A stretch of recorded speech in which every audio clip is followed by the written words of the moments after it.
오늘은 정말 중요한 날입니다. 그렇습니다. 내란 이후 583일 만에 네. 첫 대법 선고가 나오는 날입니다. 처음으로 이제 최종 판결이 나오는 거죠. 그렇습니다. 이제 그동안에 그 대법이 내란 관련해서 어떤 생각을 갖고 있는지 참으로 궁금했는데요. 네. 그 이제 관련 사건이 오늘 처음으로 판단이 나오는 그런 날입니다. 네. 자, 오늘 함께 해주실 분들 빠르게 좀 만나보겠습니다. 오늘 저희가 또 생중계 함께 해야 되니까요. 먼저 동기 민동기 선임 기자님 어서 오십시오. 안녕하세요. 안녕하십니까, 띵글입니다. 네, 고맙습니다. 오늘 엄청 떨립니다, 저는. 네. 뭐 많은 분들이 뭐 걱정을 안 하는 것 같은데 저는 워낙 걱정 인형이니까 네. 조금 걱정됩니다, 저는. 그렇습니다. 네. 네. 자, 그리고 김용민 의원님 함께합니다. 어서 오십시오. 네, 반갑습니다. 김용민입니다. 네, 반갑습니다. 고맙습니다. 걱정 안 하시나요? 네. 아니. 잘 되겠죠. 네. 그렇겠죠. 안 되면 또 할 일이 또 있는 거니까 저희가. 네. 네.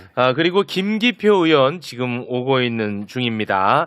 자, 많은 분들이 또 까먹었을 수 있으니까 일단 윤석열 체포방해 혐의와 관련해서 1심, 2심 선고가 이미 있었는데 그거 간략하게 좀 소개를 부탁드리겠습니다. 네, 윤석열 체포방해와 관련해서 1심에서는 징역 5년이 선고가 됐습니다. 네. 백대현 부장판사가 초보민점을 고려했다. 네, 그리고 2심에서는 윤성식 부장판사인데요. 징역 7년이 선고가 됐습니다.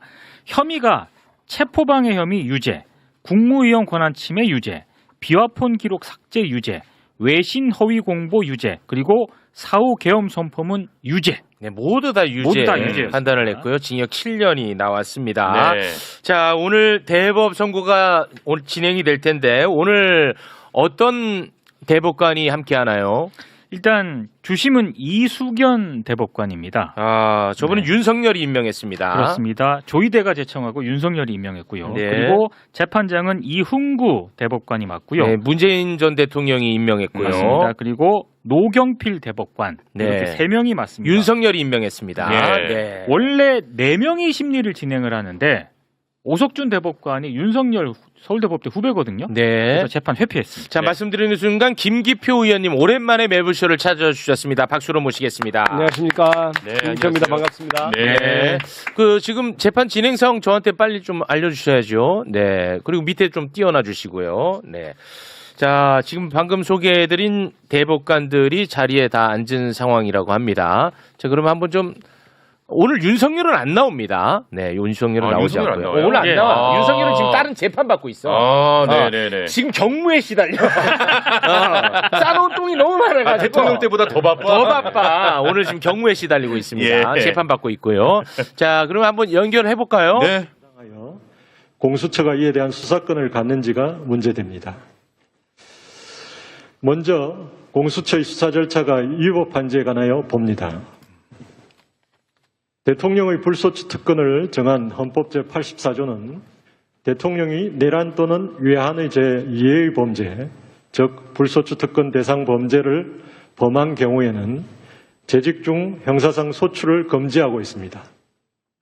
다만 헌법 제84조의 문은 불소추 특권의 취지 및 본질 등을 고려하면 불소추 특권 대상 범죄에 대한 재직 중 형사상 소추가 금지되더라도 수사까지 전면적으로 금지된다고 볼 수는 없고 대통령의 직무 수행이나 국가 원수로서의 권위 확보에 지장을 초래하지 않는 범위 내의 수사는 가능하다고 보는 것이 타당합니다. 가령 대통령이 피의자인 사건을 접수하거나 관련 증거를 수집, 보존하는 등의 기본적인 수사상 조치는 재직 중에도 허용된다고 볼 수 있습니다. 한편 공수처는 고위직 공무원의 일정한 직무 범죄인 고위공직자 범죄와 관련 범죄에 대한 수사권을 가집니다.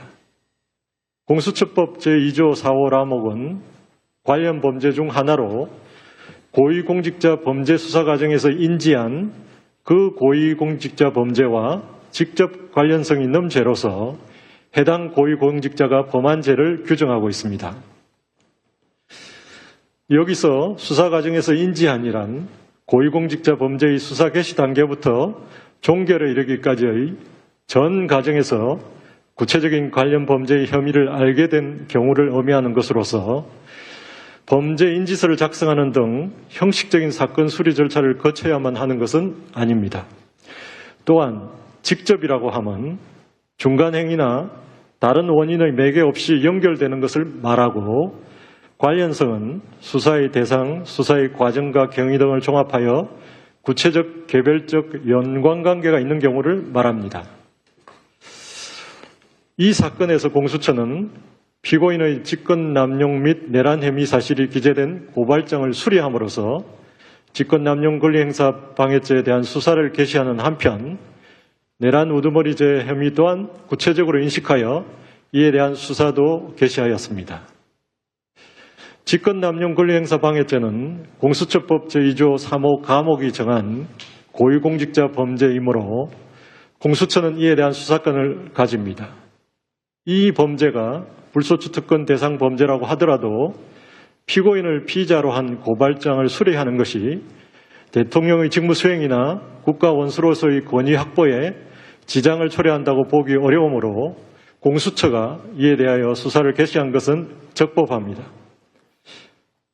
한편 고위공직자 범죄를 공수처의 본래의 수사 대상으로 설정한 공수처법의 취지를 우회하여 관련 범죄 수사를 위해 형식상으로만 고위공직자 범죄에 대한 수사를 개시하였다는 등의 특별한 사정이 없는 한 이 사건과 같이 고위공직자 범죄에 대한 수사를 개시하면서 구체적인 관련 범죄의 혐의를 알게 된 경우도 공수처법 제2조 4호 라목의 수사 과정에서 인지한 때에 해당할 수 있습니다.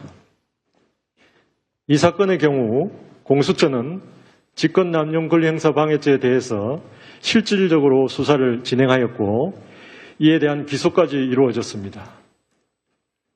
이처럼 내란 우두머리죄 수사를 목적으로 형식상 직권남용 권리행사 방해죄 수사를 개시한 것에 불과하다고 보기 어렵기 때문에 수사 과정에서 인지한이라는 요건을 충족한다고 볼 수 있습니다.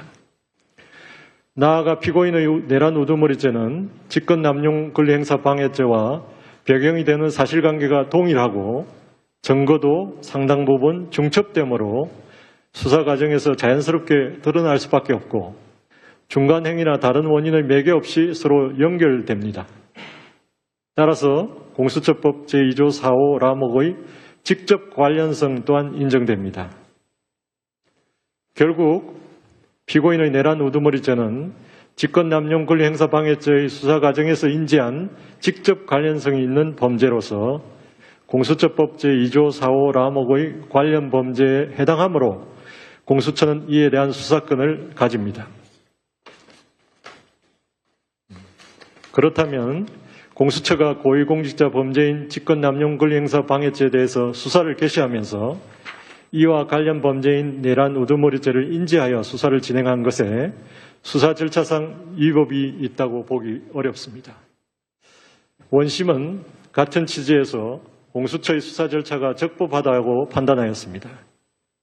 이러한 원심의 판단에 피고인이 상고위로 주장하는 법리 오해 등의 잘못이 없습니다. 다음으로 수색영장 집행 절차에 형사소송법 제110조를 위반한 위법이 있는지에 관하여 봅니다. 형사소송법 제110조는 제1항에서 군사상 비밀이 요구되는 장소에서의 압수수색에 관하여 그 장소의 책임자에게 승낙 권한을 부여하면서도 제2항에서 국가의 중대한 이익을 해하는 경우에 한하여 승낙을 거부할 수 있도록 규정하고 있습니다. 이는 압수수색을 통한 실체적 진실 발견의 요청과 군사상 비밀 보호의 필요성이 상충되는 상황에서 두 개의 법익의 조화를 도모하기 위해서 승낙 거부권의 형사 요건과 한계를 설정한 것으로 이해해야 합니다. 압수수색의 허용 여부가 책임자의 주관적 판단이나 재량에 따라 좌우되도록 한 것으로 볼 수는 없습니다.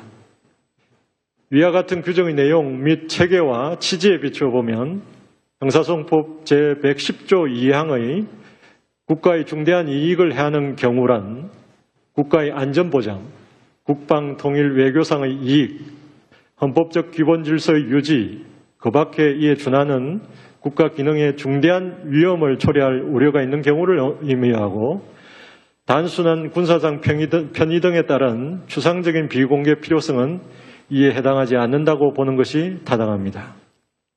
나아가 그 장소의 책임자가 승낙을 거부하기 위해서는 영장 집행으로 인해 위와 같은 국가의 중대한 이익을 해할 우려가 있다는 점에 관한 구체적이고 객관적인 사유를 제시하여야 하고 거부 사유가 인정되지 않음에도 승낙을 거부하였다면 이는 적법하지 않습니다. 원심은 해당 장소의 책임자인 대통령 경호처장이 수색영장 집행에 대한 승낙을 거부하였더라도 그 거부 사유를 구체적으로 제시하지 않았고 또한 국가의 중대한 이익을 해할 우려가 있었다고 인정되지 않으므로 승낙 거부는 부적법하고 따라서 수색영장의 집행 절차가 적법하다고 판단하였습니다. 이러한 원심의 판단에 피고인이 상고 이유로 주장하는 법리 오해 등의 잘못이 없습니다. 그 밖에 피고인의 나머지 상고 이유와 특별검사의 상고 이유는 피고인이 일부 국무위원만 참석한 상태에서 비상계엄 선포 등에 관한 국무회의를 진행함으로써 참석하지 못한 국무위원들의 심의권 행사를 방해한 것인지 국무총리와 국방부 장관이 서명한 문서에 의해 비상계엄이 선포된 것처럼 허위의 비상계엄 선포문을 만들어 사용한 뒤 이를 폐기한 것인지 대통령 비서실 해외 홍보비서관으로 하여금 비상계엄 선포 직후 국회 출입을 통지하지 않았다는 내용의 허위의 공보자료를 작성하여 전파하게 하였는지 대통령 경호처 차장에게 군 사령관들의 비아픈 통화 기록을 삭제할 것을 지시하였는지 대통령 경호처 소속 공무원 등을 동원하여 공수처의 적법한 체포영장 및 수색영장 집행을 방해하였는지 등에 관한 것입니다. 이는 대체로 원심의 사실 인정을 탓하는 것으로서 원심의 판단에 논리와 경험의 법칙을 위반하여 자유심정주의의 한계를 벗어나거나 범죄의 성립에 관한 법리를 오해하는 등의 잘못이 없습니다. 이것으로 유효주의 설명을 마치겠습니다. 관여 대법관의 일치된 의견으로 다음과 같이 판결합니다. 주문, 상고를 모두 기각한다. 판결 선고를 모두 마치겠습니다. 뭐야? 끝났어. 야, 큰일 났네? 된 거죠? 오늘 잘 된 겁니다. 잘 됐다, 일단, 됐다. 이렇게 끝나네. 그러면 이제 7년 확정. 예, 설명이 설명이 확정. 필요한 것 같은데 네. 갑자기 너무 훅 끝났잖아요. 네. 깜짝 놀랐어요. 이게 대법원은 법률심이라서 아까 그래서 윤석열 출석도 안 하지 않습니까? 법률심이니까 법률적 판단이 잘못됐냐 안 됐냐를 판단하는 겁니다, 원래. 그래서 공수처 수사가 적법하냐 아니냐는 법률적 판단인 것이고요. 예. 그다음에 수색영장 집행 과정에 법을 위반했냐 안 했냐에 대한 것도 법리적 판단이니까 이 두 가지에 대해서는 우리가 직접 판단한다고 하면서 원심 판단이 맞다, 항소심 판결이 맞다 이렇게 법률 판단을 해준 거고 예. 나머지는 대체적으로 사실관계를 다투는 거니까 사실관계니까. 우리는 법률심이라 사실관계 다투는 것이 특별한 문제가 있지 않는 한 우리는 다루지 않는다. 그러니 원심 그냥 그대로 간다. 예. 이렇게 정리를 해버린 겁니다. 깔끔하게. 큰일 났네. 그 다음 출연자들 빨리 연락하셔야 될 것 같은데. 야, 큰일 났네. 지금 완전 길어질 줄 알고. 완전 꼬여버렸네. 제가 금방 끝날 거라고 했잖아요. 원래 내리면 금방 끝난다. 기분은 좋지만 제가 아주 지금 어리둥절한 그런 상황입니다.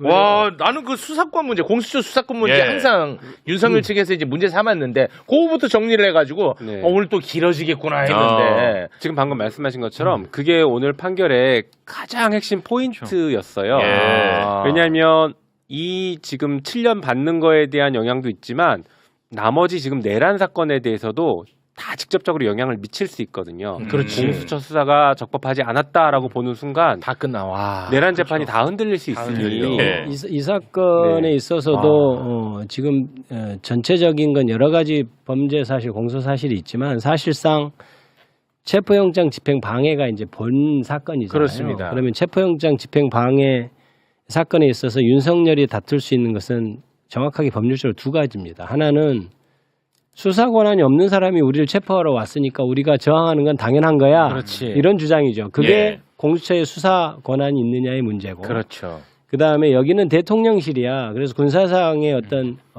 보호 네. 돼야 되는 구간이고 그거는 승낙을 받아야 돼. 근데 경호처장이 승낙해 준 적이 없잖아. 그렇죠. 그러니까 그렇게 압수수색을 하는 것은 불법이야. 그러니까 우리가 불법에 대해서 거부한 거니까 체포영장 집행이 아니야. 이런 주장이에요. 그렇습니다. 크게. 그래서 그 두 가지가 가장 중요한 주장인데 그래서 사실 그 두 가지만 해결이 되면 다른 것은 볼 것이 없는 거죠. 그래서 대법원에서 그 두 가지에 대해서 자세히 설명을 한 겁니다. 그런데 공수처의 수사 권한이 없다라고 주장하는 것은 거기서 조금 갈래가 나뉘어요. 그러니까 거기서 조금 더 구체적으로 보면 윤석열이 뭐라 그랬냐면 이게 원래 직권남용 권리행사 방해죄는 공수처에서 수사할 수 있다. 있어. 그런데 거기서 직접 관련성이라고 하는 것을 뭐라고 조문에서 하고 있냐면 그런 수사 과정에서 인지한 사건이라고 돼 있는데 윤석열이 어떻게 주장했냐면 인지한 적이 없어. 공수처에서 인지한 적이 없고 고발장 받아서 했는데 인지라는 것은 인지 보고서가 붙어서 즉 고발이 그러니까 수사를 하려면 고발도 있어야 되고 고소도 있어야 되고 그게 수사의 단서라고 표현합니다. 형사소송법상 용어는 수사의 단서인데 고소 고발인데 또 하나가 뭐냐면 수사기관이 자체적으로 죄가 있네라고 알게 되는 것. 그게 이제 어려운 말로 인지라고 하는 거예요. 내가 아는 거예요. 수사기관이. 그러니까 고소 고발은 됐어도 인지는 안 되지 않았나. 왜냐하면 인지라는 것 자체는 고소는 고소장, 고발은 고발장인데 인지는 인지보고서라는 게 수사 기록이 붙어야 되는데 이건 인지가 아니고 고소 고발이 된 거니까 직권남용 권리행사 방해하면서 인지한 사건이 아니잖아. 이렇게 주장을 했단 말이에요. 네. 그러니까 여기서 판결을 어떻게 했냐면 그 인지라고 하는 것은 인지보고서 이런 거하고 관계없는 거야. 수사를 하면서 직권남용 수사를 하면서 고소든 고발이든 어찌됐든 수사기관이 알게 되면 다 인지인 거야. 이걸 지금 얘기하고 있는 거예요. 네. 첫 번째 그 공수처 수사 권한이 있다고 하면서 인지에 대해서 굉장히 자세하게 얘기하잖아요. 네. 그 부분을 지금 설명을 하고 있는 아니, 겁니다. 그래서 예. 이런 이제 논란이 없게끔 앞으로는 공수처에도 내란에 대한 수사권을 줘야 되는 거 아니에요? 저도 그건 동의하고요. 동의하시죠? 그래서 그 부분을 명백하게 좀 넣는 것이 좀 어떤가. 어떻습니까, 제 의견? 당연히 그런 공수처법 발의가 돼 있고, 네. 아, 돼 있어요? 네 발의가 돼 아, 있습니다. 돼 이제 있어요. 처리해야죠. 근데 공수처의 역할에 대해서 지금 사실은 재논의가 되고 있는 상태예요. 그래서 공수처를 법조 비리만 전담하는 전담 기구로 갈 것이냐, 아니면 지금처럼 고위공직자의 주요 범죄들로 여전히 하면서 내란죄까지 포함해서 할 것이냐, 네. 이 역할론에 대한 지금 뭐랄까 논의는 있습니다. 그런데 공수처 출발 자체가 사실은 검사들이 잘못한 것을 아무도 수사할 수 없으니 네. 이걸 제대로 수사할 수 있는 별도의 기관을 만들자라고 하면서 출발하면서 고위공직자 전체에 대한 직무상 범죄에 대해서 수사할 수 있게 만들었지 않습니까? 그랬었죠. 예, 그러다 보니까는 지금 너무 많은 수사 대상과 너무 많은 수사 대상자들이 있는데 공수처 인력으로 다 못해. 지금 못하니까 예. 너무 못해. 실효성이 떨어지는 것 아니냐. 그래서 오히려 처음 출발처럼 법조 비리만 판사 검사랑 수사에 관여하는 수사관들 여기 법조 비리만 전문적으로 수사해서 이 사람들이 잘못하는 모든 범죄를 수사하게 만들자라는 논의는 있습니다. 아, 지금 있어요. 물론 현재 기준으로는 판사, 검사와 경무관급 이상 경찰에 대한 모든 범죄를 수사할 수 있게 지금 확대한 법은 법사위를 통과해서 본회의 올라가 있긴 한데 판사의 비리 같은 것들이 지금 계속 수사가 제대로 안 되니까. 지금 이번에 그 전에 저희 누구죠? 이름이 지금 생각이 안 나서 그런데 그 이제 시기요? 근무 시간에 술 먹고 그 사람이 얼마 전에 이제 자진해서 지금 사직서를 냈거든요. 제주지방법원의 판사입니다. 제주 판사 오창훈인가 뭐 이런 그 사람이 했는데 이제 지금 징계되는 상황에서 어떻게 사직서를 수리했느냐 이 부분이 약간 논점이 돼서 어제 법사위에서 질의가 가고 그랬는데 그게 이제 공수처의 수사 범위인지가 약간 애매한 부분이 좀 있는 것 같아요. 따져볼 문제인데. 그런데 지금 현재 우리 김용민 의원께서 잘 얘기해 주셨지만 저도 법사위에서 그런 얘기를 했어요. 이게 너무 지금 수사 범위를 버려놔가지고 사실 공수처가 아무 일도 못한다. 그러니까 검사, 판사 이런 사람의 수사기관, 그러니까 권력 작용으로서 수사를 하는 사람들에 대해서는 그 개인에 대해서는 무제한으로 그 주변에 있는 사건 모두 다 할 수 있게 하고 네. 다른 사건 아예 떼내야. 그러니까 이제 이런 시스템이죠. 수사는 각자 알아서 하게 하는 거예요. 경찰이든 검찰이든 검찰이 수사 안 하겠지만 각자 역할을 하게 판사도 재판을 하게 하고 다 하게 한 다음에 그거를 정확히 감시하는 기관만 있으면 전체적으로 돌아가지 않느냐는 생각에서 공수처는 좀 그렇게 개편해야 된다는 게 저도 찬성을 하고 네. 그거는 이제 여러 가지 건의를 하고 있습니다. 그리고 재판관이 한 가지만 더 아까 네네네네. 얘기를 하자면 네네.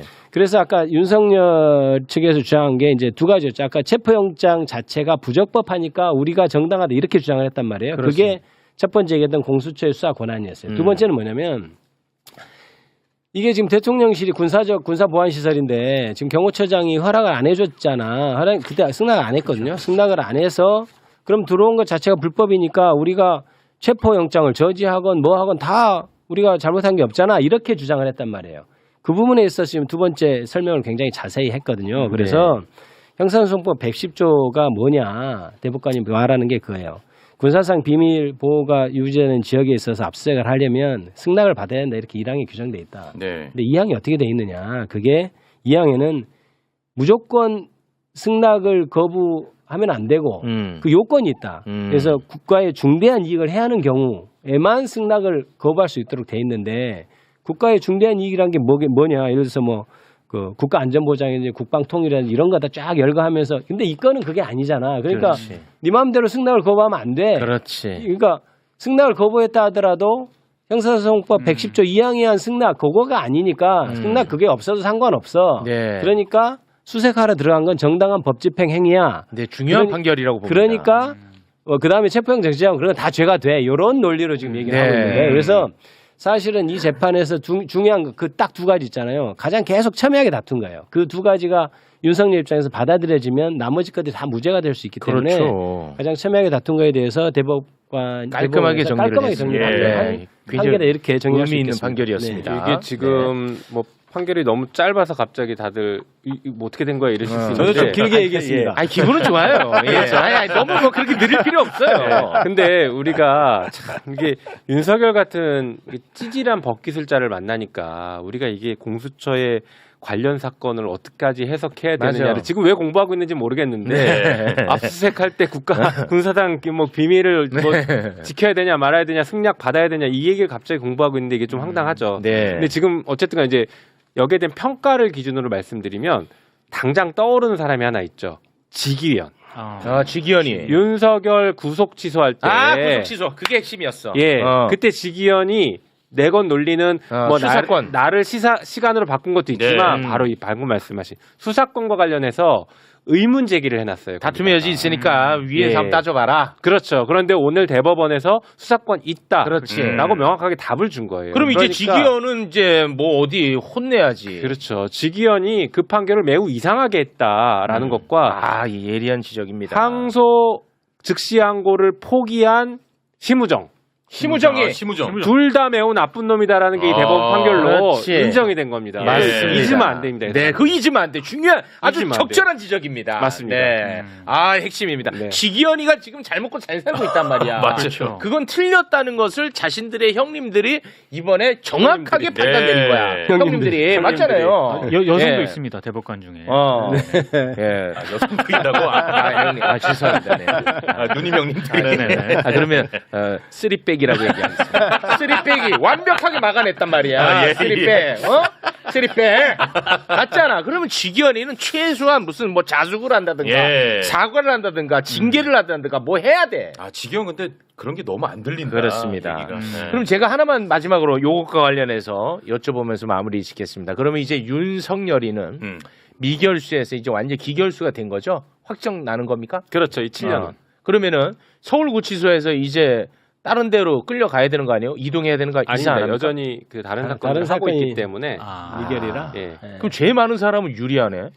유리하다기보다 그게 유리하면 유리할 수도 있지만 이걸 유리하다고. 유리하다고 어쨌든 말하는 계속 건 갖춰주면서 진짜 부럽다. 형량이 늘어나는 거죠. 일반. 아니 근데 윤석열은 어차피 무기라 형량이 더 늘어나진 않겠지만 말씀하신 것처럼 조금 더 편하다고 말할 수 있는 노역을 하지 않는 구치소에 있는 건 맞죠. 구치소가 편한 거는 맞죠. 네. 맞아요? 왜냐면 면회 제한 같은 게 기결수는 한 달에 4번 정도밖에 안 되고 일반 면회가 구치소 같은 건 날마다 일반 면회도 되고 네.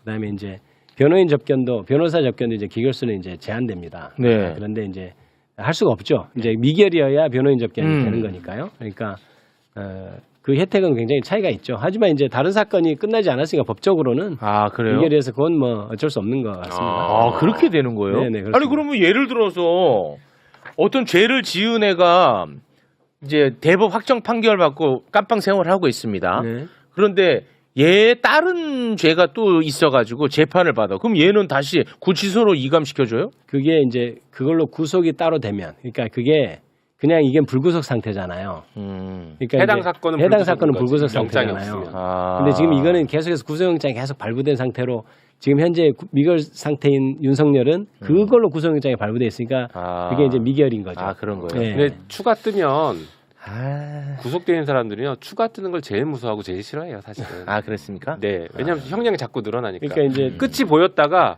갑자기 끝이 안 보이고 다시 늘어나니까. 그래요? 그래서 검사들이 괴롭힐 때 그 분리 기소를 합니다. 한 번에 재판 받아서 아. 징역 뭐 3년 나올 거를 분리 기소하면 찔끔찔끔 계속 형이 뜨는 거예요. 그러다 보면 합치면 결국에 뭐 4년 5년 더 되기도 하고. 그럼 다른 재판 이제 나오면 죄수복 입고 나와야 되는 거예요? 아니지, 아니요, 이제 그건 미결수. 또 미결이- 아. 미결수니까. 그 사건은 또 미결이니까 아. 그렇게 되죠. 턱시도 입고 안 나오는 것만 해도 다행이야. 아, 보고 싶은데. 아, 그러니까. 참. 알겠습니다. 자, 그리고 요거 이제 윤석열이 준비한 자료 이거 다 날라갔어. 다 날라갔고.